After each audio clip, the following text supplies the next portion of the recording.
record. Let's see if it's recording. This is what it did the last time.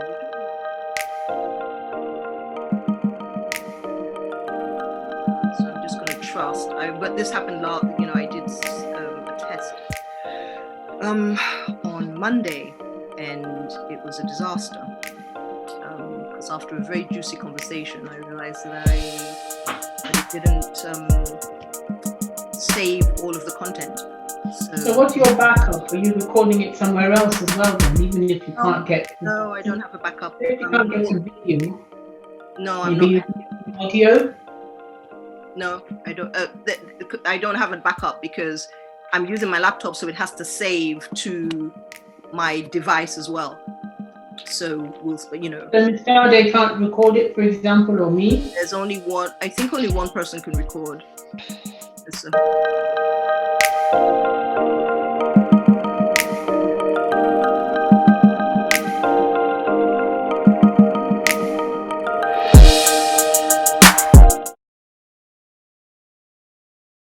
Okay, so let's get started. So here we are, about to have what I think is going to be a juicy conversation about well-being, and this is something that we have talked about doing for a while now. And I say a while, even though technically it's exactly a year or so since I met both of you,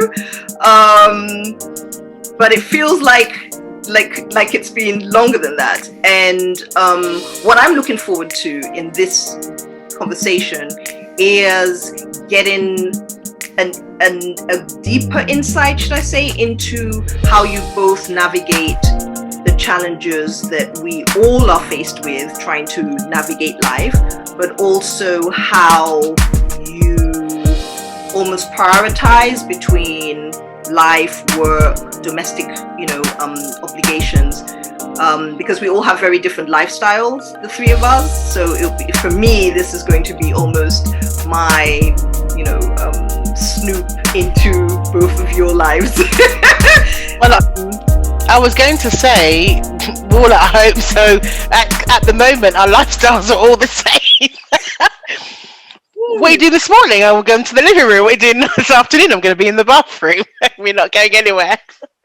Okay, that's actually a really good point. So I think let me just start then with maybe just an introduction, because the idea of this as well, that we get to sort of share this so that other people who view it will hopefully be able to get something from it. So just from a lifestyle perspective, I'll start in the sense that technically I'm meant to be a single woman who's meant to be a primary carer, to an elderly person, and then here I find myself in lockdown for a whole year now, which at the time seemed like it was just going to be, well, we'll see what happens, maybe in 6 weeks, and people thinking, oh, that even sounds too long, with a day job that I was having to physically go to and then come back to. So I appreciate what Ms. Sade said about, all of us being in now this sort of one, umbrella. So Ms. Sade, do you want to introduce yourself and what things have been like? And then Dr. Nikki, I'll pass over to you. And then we'll come Sorry. So I am a mother of 2 children, so they're at home. I have one 13-year-old and one 5-year-old, soon to be 6. And I also have a full-time job. My husband works away, so I'm almost a single parent in the week. And that's me. And what do I do with a job? I work in technology, in IT. I forgot to mention that as well. So it's quite a hectic and in telecommunications and quite fast-paced environment as well. So you have to be available most of the time. I'd like to come back to address that actually, because as you said that, I mean, I was very attracted to the fact that you worked in IT, in technology when I met you. But it's also very interesting to me now. I wonder what that looks like in your day-to-day work life, bearing in mind that we are all working in this sort of virtual bubble for which tech really has had almost this kind of incredible boost. So I'd like to come back to that, but Dr. Nikki, please go ahead with your introduction to your wonderful self. Hi, I'm Dr. Arowobusoye. I'm really, myself, drawn to what Sade said about technology. I thought, ooh, that's somebody I need to keep tapping her brains. But probably like data people, they'll just say, here's the instructions, read it, go do it. But I'm still going to do a bit of lobbying to try to get myself to be more tech savvy. So I'm a consultant in public health. I'm also an ILM trained coach. So really very busy, a lot of work. COVID-19 and public health seem to be synonymous. And before that, I was doing public health, but sort of leading the whole prevention agenda. So again, a lot of thinking for us because, you know, we are in COVID in a pandemic, but we will come through it and people will still have the issues they had before we went into the pandemic. So that's what I do. Pretty exciting sometimes, pretty overwhelming sometimes, but I think it is what it is. We do the best we can while we're all working from home. I'm fortunate to not have to be a frontline worker, so I'm not going out into the coalface or, you know, doing the hard graft and the heavy lifting that a lot of colleagues might be doing. Thank you, Chi, for inviting me to this session today, and I'm so much looking forward to it. Can I also take this opportunity to admire your hair? Can we just pause and just admire the glorious hair, the locks, the color? It is amazing. Thank you. You know, I don't know if some Chinese were involved in it, but you know, leave that for another day. Or you slept on your cushion for too long. Exactly. Or I have a poodle, you know, a dog that I kind of just put underneath it and then just sort of, you know, push up the dog and keep the bark quiet. Sorry, Chi, can we do the disclaimer? No animals were harmed when she was doing it. Yes, that's a good one. Oh my goodness! Like I should have even known. You know, like the work I do every day. I should know that should be my disclaimer. But yeah, no, that's good. What I actually wanted to, I know I said I was very intrigued by Sade and sort of this whole tech thing. But actually, Dr. Nike, there was something you just said about. First of all, I'd like you to tell us what ILM is, because I work in the world of acronyms and they drive me crazy. So whenever I hear one, I always think, okay, please clarify to the world what that is. And then secondly, the idea that you sort of, you know, well, that was posed to me when you were talking was what it's like, or what, not that you would know, but what is it like not being on the front line? Sounds like a weird question, but it's interesting when the way that I perceive health as one large umbrella, and yet in this lockdown that we've been in, it's almost as though the lockdown has separated the health workers into frontline and those that get to sort of, you know, work behind the scenes, even though you are all doing incredible work to kind of keep us safe. So two things. First, the acronym, and then what life has been for you, based, you know, considering that you are still at the front of things, but not on the front line. Yeah, that's cool. So ILM, first of all, I should apologize. It probably comes from this feeling of having to say, I have trained what I'm doing, because I don't really think saying I'm ILM trained was absolutely necessary. But you have a lot of coaches these days, so I was just pointing out the Institute of Leadership and Management, which is basically saying I'm a registered coach through my qualifications, as well as the internship where you, of course, to coach you have to be doing, but then it's somebody assessed it in inverted commas to ensure that I was actually delivering quality standard, and I have to continue to maintain those standards. That's why I mentioned ILM, but that's what it stands for. And what's interesting is if I just think about just the question you asked in terms of what's different, healthcare and health and social care, I would just, if I put into three broad headings, you have the policy, the strategy, that kind of work, the development of that, which it might be frontline, but it's not frontline in the way of being the second type of thing, which is about the implementation and the clinical delivery, where you are seeing patients on a one-to-one basis. And then the third bit you have, I would say, is just the whole medical leadership or the whole clinical leadership. So if you look at it like that, where you're thinking about the policy, the strategy, the data, all of those back office type functions that are very necessary, nice guidelines if you're thinking of clinical delivery, healthy eating strategy if you're thinking of public health, safety at work if you're thinking of being safe, is very different from somebody actually giving the jab, very different from people who are treating the patients who are right in front of them, very different from the GP who has somebody in front of him. And that's not to say we don't see people, but they won't be patients. It'll be more the community. For example, my director of public health, and I'm sure all of you have seen lots of videos of people saying, I am the director of public health, I'm going to be getting a jab. I think it's a really good idea for you to go and get the jab. And because they're trusted clinic, leaders, people trust them in terms of the fact that they've said it's safe and they're doing the policy. But then you also have the nurses and the social workers and the consultants and clinicians who are doing the operation. What's different? I think it depends, depending on the phase. When just thinking of this particular issue, the pandemic and COVID-19, I think there was just the different phases has raised different things for all of us who are doing health and social care. So at the very beginning, if we take that first phase where we didn't really know what we were working with, but we could see the impact it was having on our population, and the getting ready, getting all the workforce. As we all know, people who were doing, dermatology were asked to go to A&E and do things about respiratory. So of course, that caused its own sort of issues for the patients and for the clinicians. Similarly, all the policymakers, as I think we both know, there was no time. You were working at pace. So the traditional, we need to get the data before we make a decision. We need to check that policy was like, okay, we've all met, we've agreed it, move it on. So that was happening in that phase. And there was a bit of moral injury then in terms of the frontline clinicians who've been trained to do A and were finding themselves having to do B, and the junior doctors who had not been exposed to the level of mortality or the level of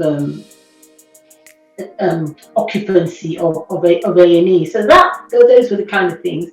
From my work perspective, it was my staff, how they were feeling, that feeling of being overwhelmed and wanting them to be safe enough to do their work, even if it was policy. But as a coach, it was also hearing how the clinical staff were just, practically some of them felt like they'd gone to war, what they were seeing with no sort of preparation. So as a coach, and it wasn't that they wanted counselling, it was more about the people just needed some space to process everything they'd been seeing that wasn't necessarily what they thought they were going to be seeing. All of that was really happening to people.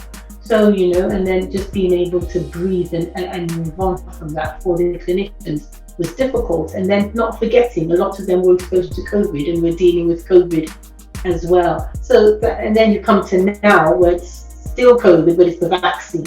So a totally different picture now about jabbing and getting the messaging, getting the right messaging about it's safe, getting the right messaging about if you will still get COVID even if you get jabbed, so you still have to socially isolate or socially distance. So you can see the differences, can't you, in terms of the impact as we've all gone through the pandemic and continue to go through the pandemic. Gosh, there's so much there that I want to unpack, but I'm so conscious that we have a finite amount of time, because I think there's a lot that you have touched on that, for me, I sort of think sitting here listening to you, I'm like, ooh, that's something I can pick her brains a little bit more, and that's something, and I think that there's a lot of value in that for other people that might be interested in this conversation. So I think that what I will do for the purposes of today is I'm gonna come back to this idea of messaging.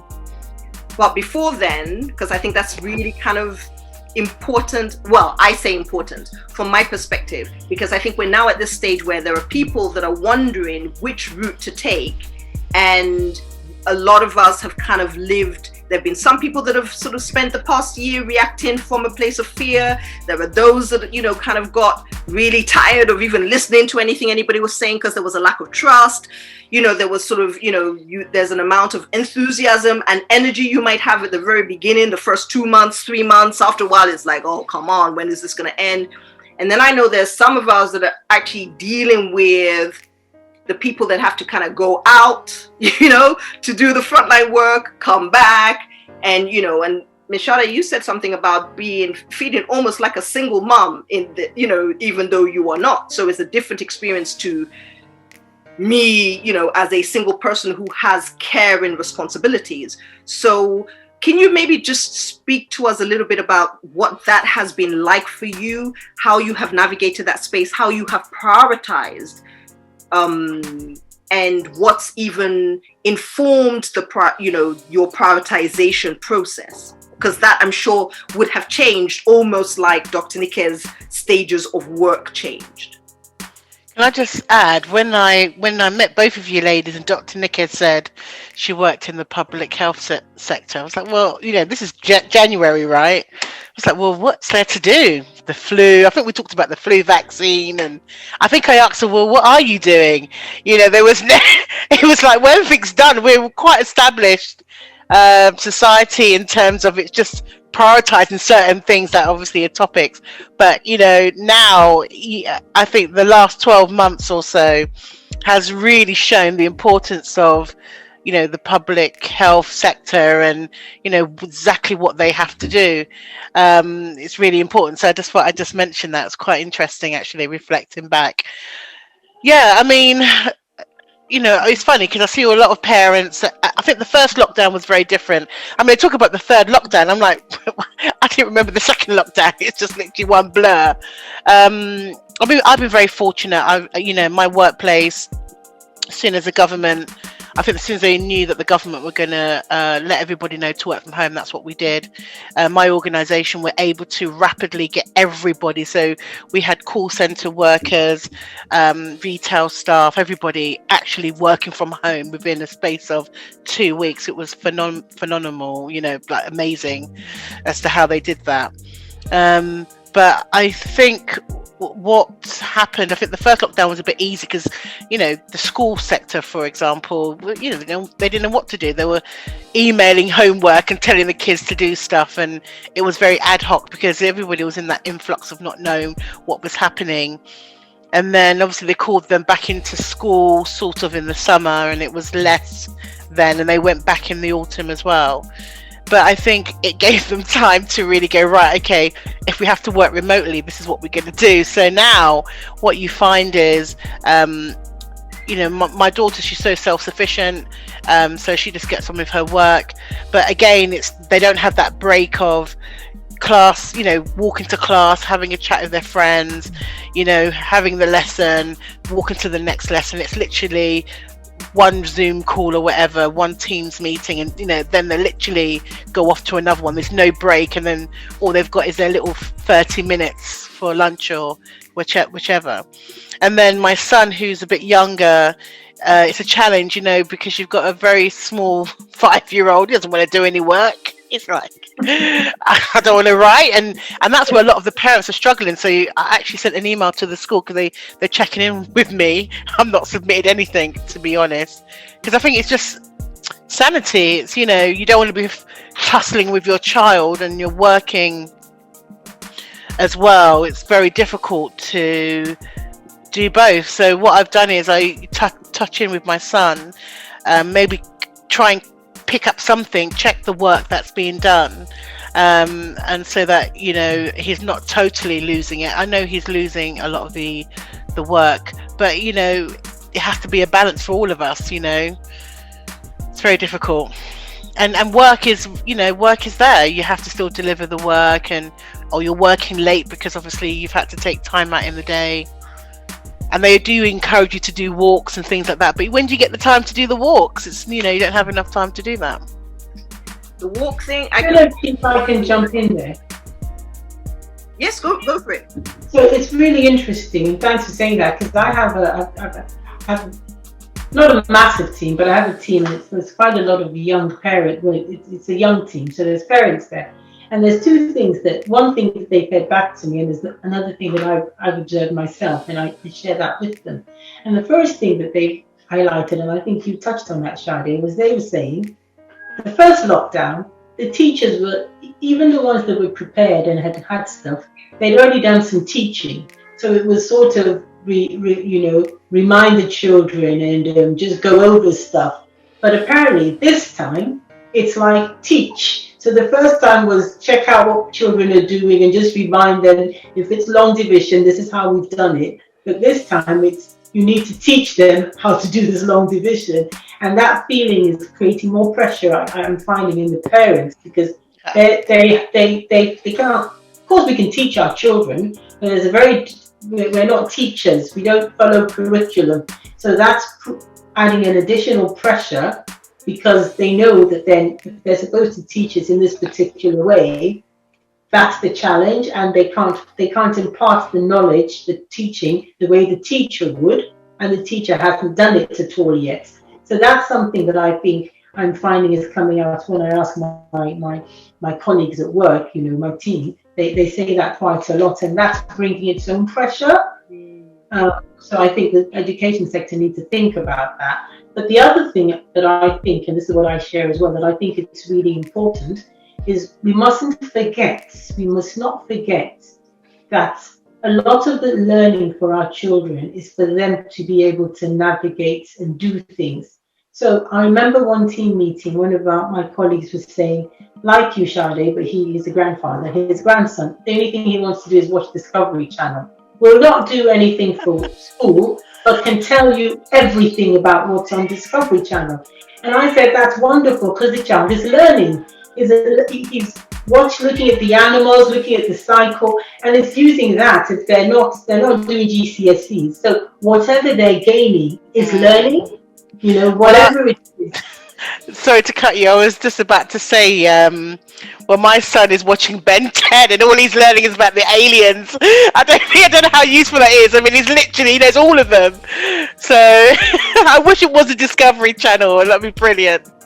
But I don't think this child used to watch Discovery Channel before, but you know how he probably found that on, and that became his own idea of, okay, and of course the family, like any family, think no, and then you need to flip the narrative for them to think, well, if he's watching that, he's learning something, rather than getting in a battle, like you said, a tussle to do.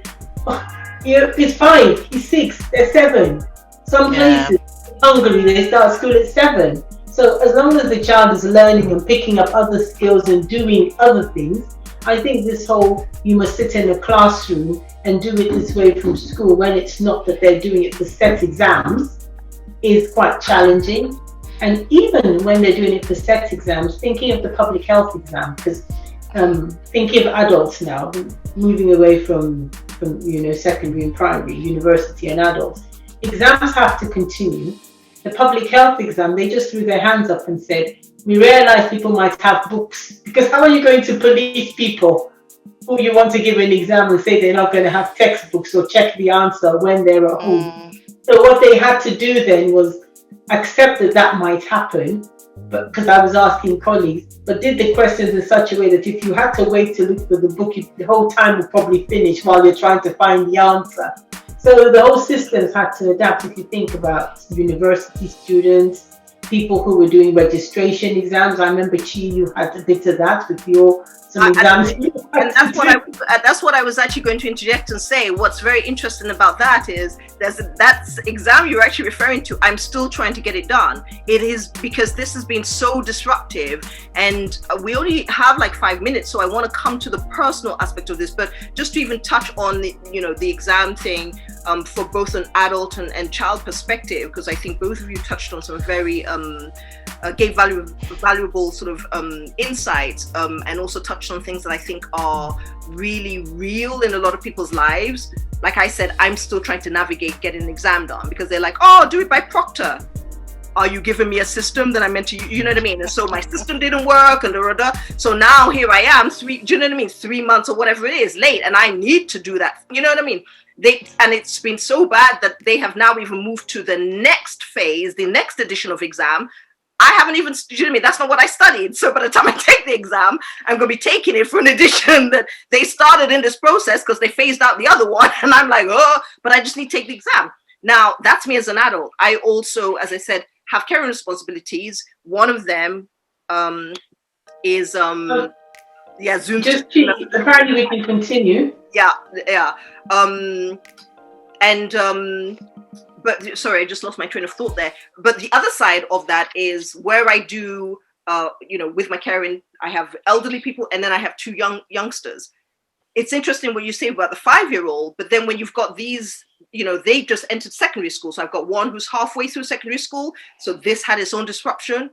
And then I got one that just came into secondary school, so didn't even have the time to get the foundation of what that looks like. Then, as you said, you've got teachers who are overworked, and I did a stint in education, so I know what that's like, even when you are standing trying to do that, let alone doing it online. I talk to people all the time, this whole online thing, how they're meant to really even get across, because it's one thing to get to send a curriculum to to a student, it's another thing to actually impart the information. Then from a parenting perspective, right, where parents were used to just sending their children to school, having them learn, and then only need to supervise homework because you've got great trust in the teachers, you don't have that facility. So there's a lot to unpack there. And because we only have a short, sort of time frame to do this, I actually want to come back to the personal aspect of this. So, for example, Ms. Sade, what has that been like for you? Because as you said, you just came from work but didn't move to come to this call. I know what that's like. I just came from that chair to this chair. That's the distance between my work. Dr. Nike moved from one room via a stud wall to the chair she's sitting on here. So our movements as to what is work, life, that whole balance has changed a lot. How have you navigated that, Ms. Sade? What things have you put in place in order to, make that as successful as possible? How did you even determine what success looked like? That would be my question to you. And Dr. Nike, for you to think about when I get to you is, what tips have you used in order to get not just yourself through this, but also your staff and all the other people? I know you also have grown children and other people in your life. So 2 separate questions for both of you. Ms. Sade, go for it. Okay, I'll go first. To be honest, I haven't. It's just survival from one day to another. I was just saying to somebody that I don't tend to think of much in the working week, because you get up, the day is full of meetings, or if you've got a bit of a space, you're catching up on actions or activities that you must do, or people chasing you for stuff. And then obviously, if you can see a window, the head of my department, put in everybody's calendar like an hour lunch. So it literally prompts you to just get up and obviously make sure that, you make lunch and no meetings are booked in that time. And then obviously you got the afternoon and you try and finish up. And, I finished just after 5, but, that may bleed into 6. So, you think, all right, okay, I'll try and cut it off at 6. And then you've got dinner to make.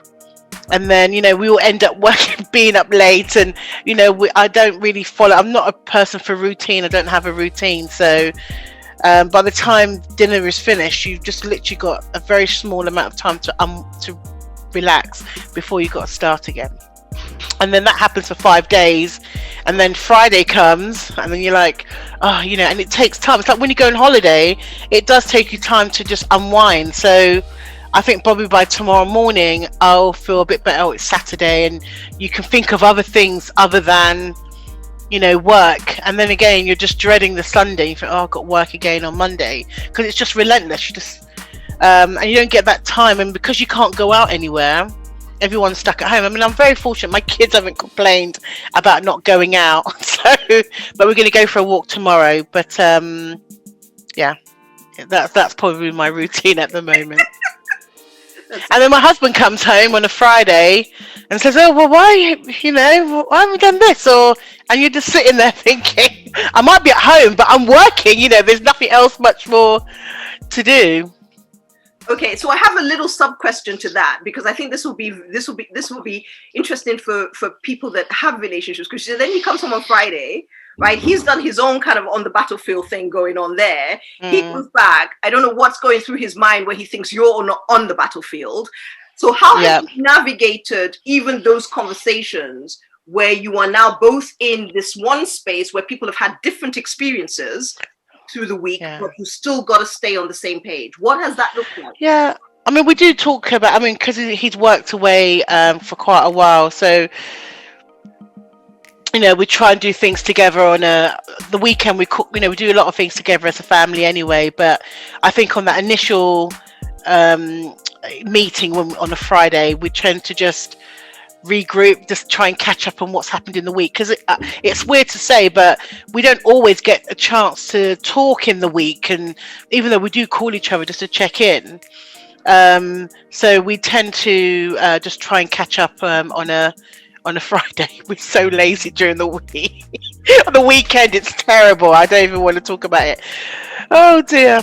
And it's important, because my husband, and I tell him, you're the point of failure in our family, because he has to go out, and then I don't know what he's picked up. It could be like your COVID. We always joke, hopefully you've looked after yourself. You don't want to bring it back into the house, but safety is important. So he does make sure he takes care of himself. Wow, that's heavy right there, because that brings us back to this whole vaccine conversation. But what I would love first, if we even have time to touch on that, because I think the vaccine thing is another conversation for another day. But Dr. Nikki, can you give us some what have your tips been? What have been your the tidbits that you have fed to your colleagues, to the people that you have to almost be caregiver to, even in a working environment, and then your children, and for yourself, and I ask that not just as a woman or a sister, friend, all of that, but also, as this wonderful, registered, coach. No, because sometimes what we know to do and what we are managing to do don't always align, and there's space we've got to give ourselves around that. Somebody talked about walking. I used to do posts of me going on a walk. They are like a memory. Yes. Like I feel, Sade, about those, right? I'll be like going, "Oh, I'm finding somewhere new. This is so exciting." Listen, if those things weren't on Instagram, I will pretend they never happened, because I don't know the last time I. Okay, so Dr. Nick can go through it. Well, I think you just hit on. I think, despite the fact we're laughing and talking about it, I think you actually hit on what I would consider to be the concept. So even before COVID, and I still use it now, I have this concept of value, that we when I talk about value, I'm not talking about like the price of something, but we don't have time to go. If I'm invited back, I can go into the detail of that. But I do think we have that, and I say our value enhanced, how we enhance our value over these kind of things in COVID that diminish our value. What we retain is our resilience. So value enhanced over value diminished, and it's not mathematical, it's value retained. And what you're asking is, how do we retain our resilience? How do we retain that value? So, and you've just said, if it wasn't on Instagram, you think it didn't happen. But the thing is, it did happen. So it's in your value bank. And when you go there, it's enhanced as your resilience. And some of the ways I've done that, if we try to, because I was thinking when you asked me to make it real for people, would be to try to give an example or find some sort of framework. And I think I'm going to use the, what's it called, the 5 Ways to Wellbeing, the New Economic Foundation. It just helps group stuff. So what I do is, the first thing is, you've got to know yourself. You learn about yourself. You learn what things enhance you, what things diminish you. And then you also learn to notice things and put them in your value bank, because you are going to need those things when things get all very difficult and stuff, isn't it? So the learning is quite important, and that's what I say to my team. If you understand yourself well enough, I think, like Ms. Sade has said, to say, an example she gave is, ain't nothing going to happen during the week. So I make sure, as best as I can, I recharge over the weekend. My husband's not here during the week, so we intentionally do stuff together on the Saturday. So that's the learn. We've all had to learn to figure out things for ourselves that what will work for us. So that's the first thing I would say. And then, in no particular order, the other thing that I found worked for myself works for, I think is connects, just stay connected. And I think what I found at the start of the COVID, the pandemic, that surprised me was I thought I'd feel like talking to all my friends. And I was very surprised to discover that certain people who I thought was so important I wanted to talk to, I moved, if you're thinking of chairs or rooms, it's like I moved them into another room. And it was interesting to me that I obviously was not getting the kind of things that I felt I needed in the pandemic from those people. So I didn't contact or even talk to them. And I tapped into other people and did other things. So that for me was quite interesting, who I chose to stay connected to. And I urge people to stay connected, and similarly at work, stay connected as a team, find ways, as Ms. Sade said, some people, we put coffee breaks in ours. So you just catch up 15 minutes, we put walk breaks, we put, just different things so people during the day, and just stay connected and exchange phone numbers and establish the WhatsApp group. Look for ways to stay connected. Again, it'll be different for different people. And the other stay connected for me that I have found useful is my faith. So I really went back into my faith. All of this happened around the time of Lent last year, didn't it? So we were just going into, I'm Catholic, into Lent and just reading stuff, and we just got a bit more connected, which worked for me. Some people I know got more connected with their yoga, some got more connected with nature in their own way, looked out in their garden, or they went onto the internet and went on virtual walks and looked at what was happening in Kew Gardens. So just different things. I think some children got connected with their parents. There was quite a lot of baking, if you remember, that was happening in the first lockdown. Some people got connected to beautiful hands. Can we see more of the hands? I am one of these people who loves to see other things happening. Amazing. You are a star. We are blessed. They were the bakers. That's why. They were baking and they were not sharing food. But we're going to go another program. I forgot about that. Session. Yeah, they were. Yeah. And then there was the get active, be active. Co-create relationships, be active, go out, move around in your own house. There was somebody who did a challenge to raise some money for I don't know, just a little help. And what he did was encourage people to just do 20 steps or run up and down 20 or just do 20, some sort of activity, and give £5. And it was all in the house, we couldn't go anywhere. But people did it and he raised the funding. So be active, because activity doesn't necessarily mean we have to go to the gym. You could go up and down your stairs 5 times. It's finding something, remain active physically, remain active mentally. Just, don't, even though we have to sit in one room, what I do sometimes is I stand up and have to put a stool on my table, put the computer on. Or the other thing I do, Ms. Sade, which you might find interesting, I did it yesterday because I don't move enough. The 15-minute break, if I go on it, I say, okay, I'm running on the spots. And I say, watch me. And I run on the spots. And then yesterday, the team was suggesting, because we also try to do team events. There's 2 we've talked about. One was show and tell, because everybody, as I said, kids are all there. So to give the kids something to look forward to. I said, should we do I said, let's not call it a talent competition, because then people think they have to be competitive. But let them make something or have something, or because somebody said, my son's writing poems and putting them on the fridge. So we do that. And the other one somebody said was, my children's school is having a silent disco.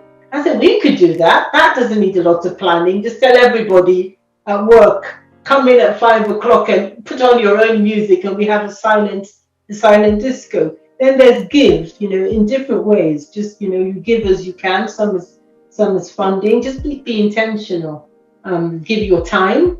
I've arranged a few quizzes for the church. I for my own resilience, I do those voice pods. I call them 2 minutes of value, and I just record. And I took the pictures my friends take, and I put them on. And take notice. We're all unique. We are of value. We have value. We add value, and we can. So all of that together, I think, put it all together in a value bank, heighten our awareness of just notice what makes you happy, notice how are you feeling when you are sitting working all the time, what made you feel overwhelmed, and if it was, and you notice that, then you can pay attention to it and take an hour off, 10 minutes off, because we all know, take notice, just changing position, even movements, all of that helps. So all of that together, I think, is how I've done it. I've learned to recognize my space. I've created the spaces. So I'm fortunate enough to have plenty rooms to play with. So I really like my bedroom because it has a beautiful view. So I had a desk there, but when I looked straight, I could just see into the back garden and then into a big field. So I felt I was outside. But after a while, I think after a few months, I thought that I'm also doing my coaching and I'm also doing my private resilience things. So I needed different spaces just to feel I was moving around, even if I wasn't. So I then took some leave over Christmas and created another space. So that's now where I will do my own work. And now I'm creating this space downstairs where I'll do the Zoom type of things. So it just makes me feel as if, given I have the opportunity, to colleagues who didn't, I said, well, there's using pictures, there's different ways you can create different spaces, even in your kitchen. And some people have done that. There's a bit of the kitchen where they think, okay, that's where I do my community work. And there's a different space, that's where I, put my work laptop and do my work. So those are some of the things I can share. Sorry, so you've given people the tools to almost recreate sort of their realities, it sounds like, or the reality of what is in the here and now. So Ms. Sade, let's close up with you. Can I ask? I know, Chi, you're interviewing me and Dr. Nico, but I would like to ask. I was going to ask you because you're very different again from our lifestyles, as you've said. So let's put the question to you. And how do you use your time, and how do you look after your own well-being in this space? Because you're on your own, but you're also a caregiver. It's really important, and it means that you have to obviously go into another household, I'm assuming, during this time, and you have to be very careful, where you're going, to ensure that the safety of others as well. So I think that's really wow. See, I love to learn from other people. So that I would have just been like, okay, I was about to ask you, Ms. Sade, like how tech, because you're the tech person, how we can now move forward with tech and all of that. So it's interesting that you've kind of turned it on me. For me, what's very interesting is these type of things. Like I've been wanting, as you both know, I've been wanting to do this for ages. And I will be honest, like there are times where even the thought has exhausted me. Like I literally left from one chair to sit in front of this one to do, but this is almost the invigoration that I get, because what I've realized is if I keep putting things off, like even the jokes I make around the walking, when I remember that I used to go out for walks and, after a while, and I'm a walker, I love walking. That's where I get my fresh. But when I realize the days will go by and I don't even have the enthusiasm to do it, it's almost like I've had to give myself permission to be like, okay, that's okay. And then it's interesting you talk about, going into other people's spaces. I had a regular segment, 2 regular sessions every week where I was having to do that. And what I then realized was I started to get so exhausted that I knew that trying to even stay safe was going to become counterproductive, because if my immune fatigue, right, lowers your immune system and So then having to make the decisions to have to say to somebody, you know what, okay, this week I'm just going to need to, communicate with you by video or by, and for me that needs human, I'm a weird one because I get energy from human interaction because I learn from other people. not because, you know, and that's really what I, even in this conversation, that's what I'm getting out of it. I get energy from what other people, you know, sort of share, but being able to say a bit like the walk-in, girl, there is only so much you can do, because right now you are exhausting yourself and you are going to be no good to yourself or even to the people that you need to, you know. So that's been a balancing act. It really has. As well as you said something, Mishade, that was that I thought was just really a really pertinent piece of information. And I don't know if we caught it in this part of conversation or before we started, about this whole idea of being grateful that you got a job. I found myself, and I still find myself in that position where it's like, as a contractor, I am so used to being out of work when something hits, right? 9/11 hit, you know, Sade, like literally I can name them all. Every type of pandemic or epidemic, you know, that we've had, you know, in my industry, I get affected. This has been very different. And to be honest, I think when I met both of you, I was like, I have no idea what I'm even doing in this job. I need to like get my life together and get out. Then this hit. And it's like, almost like a trap. Like, girl, where are you going? So I've had to navigate that space as well, when every part of me just wants to, you know, be free. Yeah, like not just take a walk, but literally walk to the airport, take a plane and just leave. So to answer the question, doing this, even if I didn't have to answer your question, that innovate, you know, just doing this with both of you, for me is sanity in of itself. And I could just end it there. Because we've like totally gone over 45 minutes even, and we were going to. Well, what I picked up from what you said for me is just enjoy each day. Yeah. Because it's the same, but it's different. And like you, my cat wants to say hello. And like you, because we're creative people, it seems, it's the creativity. So your cat's coming to say hello. Miss Sade's. He does, but then he wants to lie down and say hello. Oh, I used to have a cat. My cat, talking about cats, I used to have a cat for 18 years, bless her. She passed away just over a year ago, actually. So, you know, before COVID, yeah. She knew it was coming. She was like, now I'm out. My daughter's cat, really, but I'm the cat sitter, the end sitter. Oh, they can be really lovely sometimes. Okay, so I'm gonna ask this: what would so if both of you give me? I'm really hoping that this you know, session will even hold on my system. But just give like one. It's not even a piece of advice, but what is the one thing, and just in one word, the one word that will describe how you plan or hope to navigate whatever this next season of COVID-19 in 2021 is? Like one word. Like, you know, I think I already know what Dr. Nickers is, so she's gonna kind of cheat, but just like one word. Dr. Nicker can go first then. Well, it's difficult to put anything. No, see, you're not. No. One word, because I am going to give you one. I'm going to give you one word. I'm going to give you one word. Hope. But it's faith and hope. That's not a word. That's not one word. What's the question again? Because your question had too many aspects to it to give one word. You're cheating.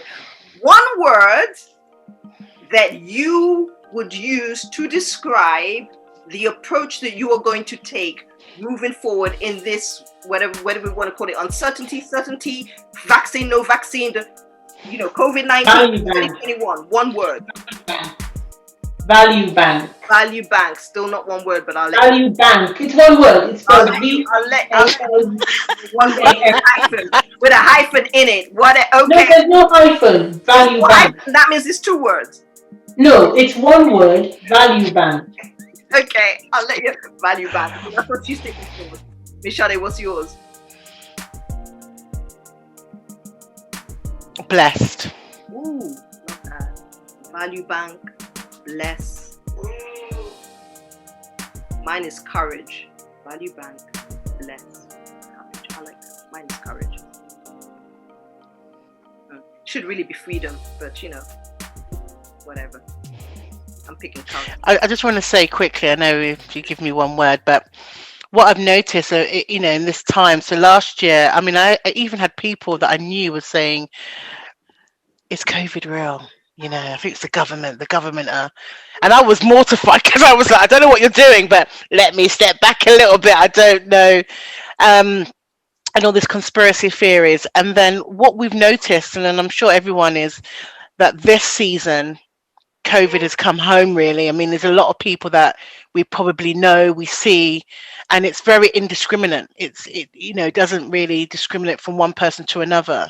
COVID, I remember my mum saying, or somebody saying, I didn't want to offend when they came to my house. This is before lockdown. And I said, well, why offend? This is COVID times. You have to, be careful for yourself and for others as well. And now we're getting to a point where people are being impacted, young people. So the reason why I use blessed is because you just pray that, you never get this close to the virus, and, you're able to see it out, because there are lots of people who are in very difficult situations still today, or really navigating, or their family, loved ones are, have passed away because of it. And, it'll be very just humble just to really get through this period. It'll be really, really good. And absolutely, Miss Sade, and that's where my hope and faith came from, which feeds into my value bank, if I have to give one word. And can we just acknowledge, as you say, the people who have, lost their loved ones, lost their lives, absolutely. And as you say, this last period has really, we heard about, yes, BMA in the first one, but this last one, it's people we know, from every day from Christmas, there's either been somebody from my college or my university, or so, yes, we remember them, and we may the souls of the faithful departed, may they all rest in peace. And the Amen. people, amen, people with long COVID, may they be able to be blessed and to have courage and be able to have the hope and faith to have their own value bank. That's it. Yeah. That's a wonderful conclusion, Dr. Nike and Ms. Sade. I love that. I think that just says it all. And so I will stop recording by simply saying, let's all stay safe, let's all stay strong, and let's all stay sound, whatever that looks like for us. This has been, for me, just a wonderful conversation. It was supposed to be 30 minutes. We spent just under an hour. And I really am hoping that my device will hold the conversation, because I'll be gutted if we don't get to share this with other people, because I've taken so much from it. And like I said earlier, Sade, if you didn't even ask me that question, I would have had my cup would have been full, any which way. So I'm hoping that it will also fill up other people's cups. And my value bank would have been enhanced. You are just, listen, I don't even want to talk about cheater or cheating, but I'm just going to stop recording there.